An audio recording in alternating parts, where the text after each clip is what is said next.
Hello everyone, and welcome back to another video. Today, I'm going to be going into Sword of Convallaria and give you guys my first impressions on this game. Now, if you don't know what this game is, it is a very new game that launches or launched on July 31st, and it's basically a tactical RPG with elements that, in my opinion, are pretty similar to Fire Emblem. If you've ever played the sort of grid-based take your turn movement, then attack, and then you have like certain abilities for each character that allow them to do different things. Some people have like movement abilities, etc.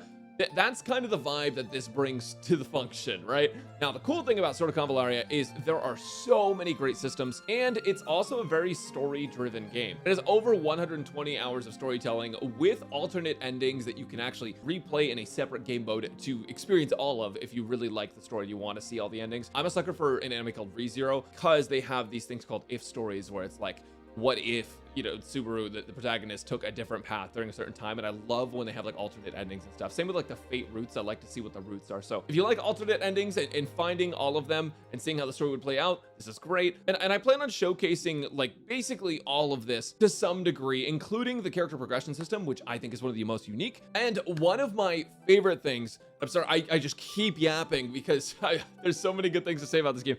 I really love music. I'm a huge music nerd. And one of the people that helped out with the scoring and the music of this game is Hitoshi Sakimoto, who is one of the people who wrote music for Final Fantasy Tactics, but also Final Fantasy 12.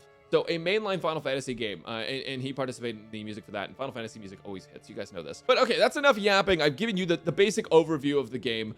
So what's cool about it? What are the good? What's the bad? Well, seeing as these are my first impressions, there may be some people that have different opinions on this game, but when Sword of Convallaria wanted to sponsor this video, I was like, okay, I'm down. I played a little bit of it. I formed my own opinions, and then I looked at the sheet that's like, hey, make sure to talk about all these things. So that's what we're gonna do. I will start off with my favorite thing about this game. Actually, it's the character screen. Not just like this, right? Like it's not. Wow, look at all these pixels. No. That's not my favorite thing about it. My favorite thing about it is that there's actually sort of skill trees that you can upgrade for characters. Now, it's not just like you level up a skill once and then you have 3 skills and you level them all up. No, it's like you take different paths. And honestly, like you can still unlock everything. So is it really that much freedom of choice? It's not as much as it could be. However, you know, it gets more expensive the more that you get, so you want to kind of optimize by picking the right path as you rank up these characters. So like as you can see right here, bronze and breaker metal, you can use this. It upgrades the stats, and then it unlocks these 2 paths for me to pick from. I can increase attack by 20% when attacking enemies from the front, increases defense when attacking from the front, or I can get this passive that deals 20% physical damage to all enemies within a 1-tile radius of the character. This basically allows, this also gives me 3% defense. This gives me 3% HP. So I can basically choose 20% attack from the front, or I can do 20 physical damage to all enemies in a 1-tile radius. So this is really helpful for AoE. This is really helpful for duels. Now, I already have a lot of duelist characters, so I'm going to pick this one. But you can get both of them. You can unlock them both. It is possible for them to both be unlocked. Other than that, you have other abilities that you can equip, and then you have a gearing system similar to most other gacha games. Now, I feel like I should warn you guys, this is another gacha game, right? So, you know, if you're dying to gacha games, well, maybe this is or isn't for you. I'm going to leave that for you guys to decide. I am personally not a fan of the gacha model, but I can understand that there are good games, good free-to-play games that come from gacha, and if you are good at not spending and playing the games, then you can enjoy these games for free, and that's really cool. I've continued to use characters that are early game characters through most of my journey here, and I've been fine. I've also had some gacha characters here, but I don't have anyone that's like super insane from the gacha. I don't have any of like the super high rank units. So here is the gameplay. Basically, we're gonna have 4 characters that we can choose from right off the bat. I have sort of an assortment of different classes here. I am missing a scout character, which Crimson Falcon could do. So if I wanted to replace them with a scout character, I would, but I want to have more ranged characters because that's what I'm really struggling with. If you want to put someone in, you just drag them out, put them down, but I'm going to go ahead and put Tempest over here. I'm going to hit start, and this is basically how the game's going to play out. So you're going to take turns based on your character stats. There's a little bit of story going, and for those of you guys who don't really care about the story, you can skip it. But I do know that everyone that I've heard talk about this game actually does enjoy listening to the story because it's part of each mission. Each mission will have its own little bits and pieces here, but I just want to show you guys the gameplay for this run. So here's what happens. So basically you have this grid. This shows your movement that you can actually take. And there's also these little icons on the left side. If I click this one, it'll show actually where enemies can hit me. So if I move this character, because it's her turn, if I move this character over here, then they can attack me on their turn. So what's usually best to do, from what I've seen, is not move them into range, or just pass and let the enemies move if no one's in immediate range of death. But it depends on how many turns you have left too. So there's a lot of things that play into it. I'm gonna go ahead and move her down here, where she's not gonna be hit immediately. If you don't end up doing any like crazy moves or anything with them during that turn, you can just hit standby. Their turn will be passed. Okay, now it's her turn. So this is she's a healer that also can do damage with casts. I want to keep her towards the back of the party because I don't want her to die, but I want her to be able to move up and heal. So honestly, I could just pass. And oh, well, there's 2 of them because that's part of the mission. For a lot of these story missions, they'll give you characters to play with. Like this character right here, Raya, she's not actually a part of my team. All right, now Maitha, she is actually one of the characters that they give you for free, and I've had really good experiences with her in this game so far. She has a lot of sustaining options. She is a tank, and she's meant to protect a lot of your team. And she has this passive called Guard, which is basically like if one of my characters within 2 tiles gets attacked, she'll just like swap places with them and block for them, which is really nice. But yeah, I'll go ahead and move her down here. That way, you know, we're not moving directly into attack range. This guy won't be able to attack either. So realistically, I just don't want to move them in for free damage. Technically speaking, this is pretty forgiving. The story so far, I'm gonna be honest with you guys, has not been difficult. I have not really struggled with any of the actual gameplay elements of this in terms of like surviving and clearing the story. It's been very, very easy. Now that might change at higher levels because I'm not super close to the end of the game or anything yet. But right now it doesn't feel super difficult, which means that like if you make the wrong decision, it's not that big of a deal. Move this guy down here, stand by. They take some turns. We have another character right here. Move her down here, stand by, and it turn 2. So now everyone gets to go again. Now here's one really cool thing I like about Maitha, one of the free characters, is she has this thing called Leg Slam. Basically, it's gonna knock enemies back. Now this damage will just kill them anyways, but you can get environmental kills like your Lucio from Overwatch. Like you can just wall ride and then boom, I'm gonna right click this guy off and then he just, you know, he can take fall damage, or if he goes off the map, he just instantly dies, right? So that's one really good thing with Maitha, and you should definitely take advantage of that, of the sort of environmental stuff you can do. I'm gonna go over here with Raya, and we're gonna go ahead and attack this guy. I'm gonna use, so she has an ability that's like a chain ability that takes this sort of energy. Now this energy you replenish by the turn. You can see down here in the bottom right, it takes 1 of these energy to use the attack. So what we're gonna do is we're gonna go over here, we're gonna use this, but because it's a combo, it's gonna offer to let us do it again for the second hit, and that takes 2 more energy. So it's 3 energy total for this combo, but it just absolutely like slams them. So it's great. It's a good one. All right, so enemies are moving really slow. I'm just gonna put this guy over here because I want to get him closer to combat. It's all good. It shouldn't be a big deal. Enemy grappled me closer to him. So for a ranged character, this isn't ideal. What I can do is I can move him back here, and then I can use a long range shot. One of the abilities that I have. The ability is not called long range shot, but it has a longer range, which is why I used it. And then since he's low, I can move her down here. I can heal him, confirm.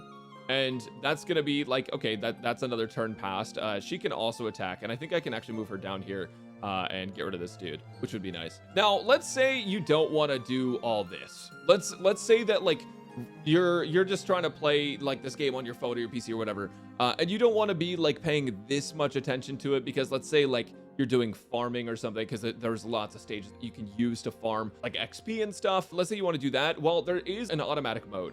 You can basically tick this and it'll automatically play through. You unlock it after a little bit of story. It doesn't take too long. It just plays itself. So this game is very respectful of your time. When it comes to gacha games, generally speaking, the only reason they would be sustainable for like the average person is if either that person doesn't play like a ton of other games, or if that gacha game has some sort of autoplay that like is possible to use to respect your time. Because let's be honest, like there's a lot of us that like we work jobs during the day.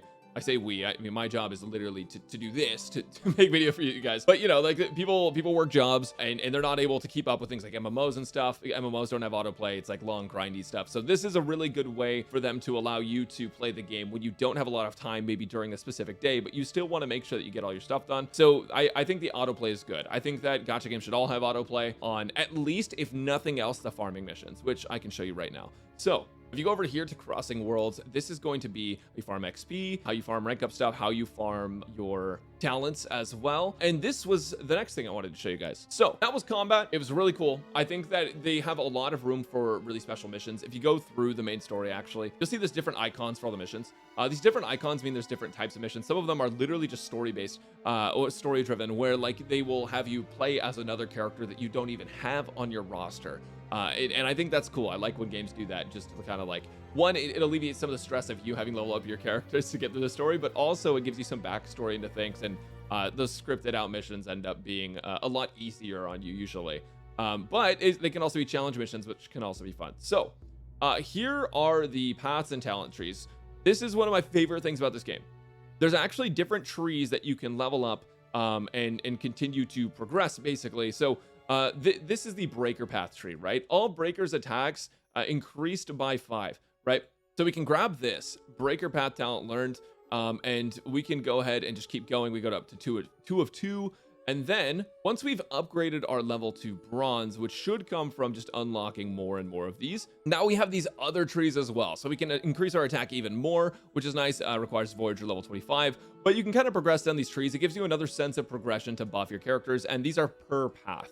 Now, what are the paths, Brax? What you keep mentioning paths. What are these? Basically, each character is going to have a sort of a class and a path, right? The paths are basically the role types. So we have defenders, which are your tanks. We have your watchers, which are going to be sort of like range characters usually. These can also be supports. We also have seekers, which are going to be more of like more fragile characters, but they burst out and do a lot of damage. And then these are your like normal damage dealers, breakers, so your more balanced characters. And then you have destroyers as well. Now, if you've ever played FGO, there's this sort of like rock, paper, scissors system where breakers can kill defenders really easily, or they're like effective against defenders. Defenders are good against seekers, and seekers are good against breakers. And then watchers are good against destroyers, and destroyers don't seem to fit into this, but I think destroyers are just generally pretty good against everything, just weak to watchers. So, and to be honest, like a lot like Star Rail, there's not necessarily like a one shoe fits all. Like, not all of these play out exactly the same. Not all of these characters are going to fit into the confines of whatever path or class or role they say they are, right? It's not a perfect science, but I think that whole role system is really cool. And I really like how it plays in combat. Now, I mentioned the gacha earlier, and you might be wondering more about it just because, again, yeah, it's a gacha game.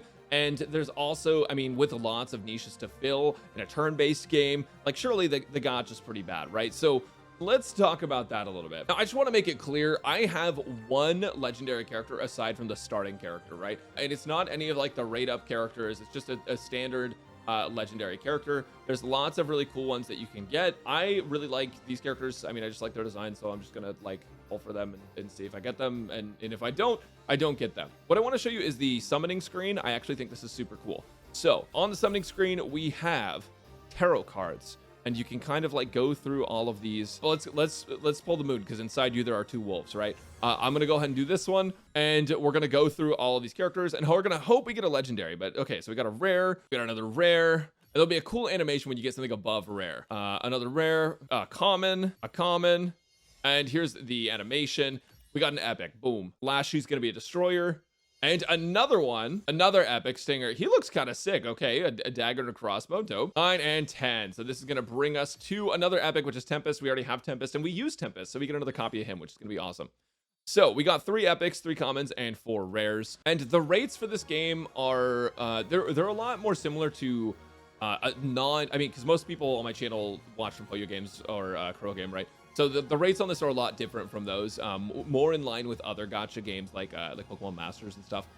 So you have rate up characters. You have a 75% chance to get one of these 2 characters whenever you get a legendary, and a legendary is a 2% overall probability. Once you've reached 180 summons, you get a featured rate up character that you haven't obtained. So this basically takes the 90 pity that you may be used to with like something like Genshin, but the rates on the actual legendaries are a little bit higher. So the rates are a little bit mixed up. It's not exactly what you're used to seeing with a lot of games that have come out since Genshin and other Hoyo games. I have a friend that was playing in some of the earlier betas of this. They were able to get through the entire game without even using the gacha as a sort of challenge. I mean, they used the gacha I think once or twice, so it wasn't completely gacha-less, but you get a lot of recurrency the same way that you do with all the other gacha games. And I don't think it's something that you absolutely have to do because there's so many ways to buff your characters and progress in this game. I think realistically, if you are willing to spend the time to put the investment in, get these characters leveled up, it's going to be the same as every other game, especially because this is a story-based game.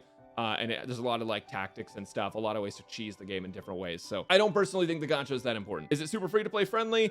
It's honestly hard for me to say. The game, as I'm recording this, has not actually released yet, so I'm on a beta version of the game. So I'm not 100% sure that everything is exactly as it's gonna be when the game launches. So anyways, I've been yapping a lot about what the game actually is and how you play it. So what do I actually think about the game? Well, in general, I think that this is a pretty cool addition. If we're just looking at the gacha space as a whole, I think this is pretty neat. The reason is just because I really like these sort of pixel and grid-based combat games. I really like turn-based games. I mean, if you watch my channel, I play Star Rail, so like that's my thing, right? So this is a little bit of a different kind of turn-based game, right? I think what my favorite thing about this game is so far is that I feel like the gameplay elements of it haven't really been super affected by the gacha in my eyes. The gacha actually feels secondary to me.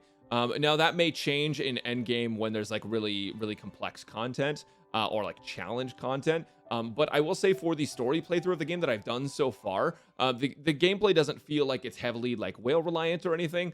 It doesn't feel like you have to have specific units because they already give you a couple decent free ones. But I think the most important thing is the game fun? I think it's a chill game. I think this game lends itself really well on mobile devices. Like genuinely, we've seen so many games come out on mobile that are like really incredible games that it's crazy we're pushing the limits of mobile, but some of them are hard to play on mobile. This game is not hard to play on mobile. It's great. It's easy for like, sitting down. If you're at lunch or something, you can literally just pull this up on your phone. And while you're eating your sandwich on your own, you can just be moving the characters around and playing through the game. So I like it a lot. It feels like taking Fire Emblem on the go for me. And overall, I think it's a pretty good game. If you guys want to download it, there's going to be a link in the description of this video. Go ahead and click that link. It'll take you right there. And there should be some awesome goodies as well. Usually gacha games during launches give you a ton of free stuff. So if you're unsure about the game, you might as well try it because it's free. Like, it's not going to hurt you to download it and try it out and grab all the good stuff while you can. I have a gift code as well, SOCBRAXO, if you guys want to get some free goodies as well. And that's, I think, most of everything I need to talk about. The last thing, just before I let you guys go, if you guys really love story and you guys are like, I want to enjoy a rich story where the gameplay almost feels secondary and you just want to really engulf and immerse yourself in this, Spiral of Destinies. This is where you want to be. You get a bunch of these keys throughout the month, and these keys that you'll get for free will allow you to start Spiral of Destinies, and this lets you experience the story in different ways and get different endings. This is where you want to be. I didn't go into this too much because this is one of the months that I played the least of all the other stuff that I've done, just because, for me, I do like a good story game, but for me, I'm more in it for the challenge. I want to try the challenge content. I want to have like the hard bosses where you have to really think with your brain. And you do get some of that in Spiral of Destinies, but story isn't my focus. If it's your focus, this is where you want to be. Thank you guys so much for watching. And if you guys are interested in sort of Convallaria, make sure to click on the link down below in the description, and I'll catch you guys next time.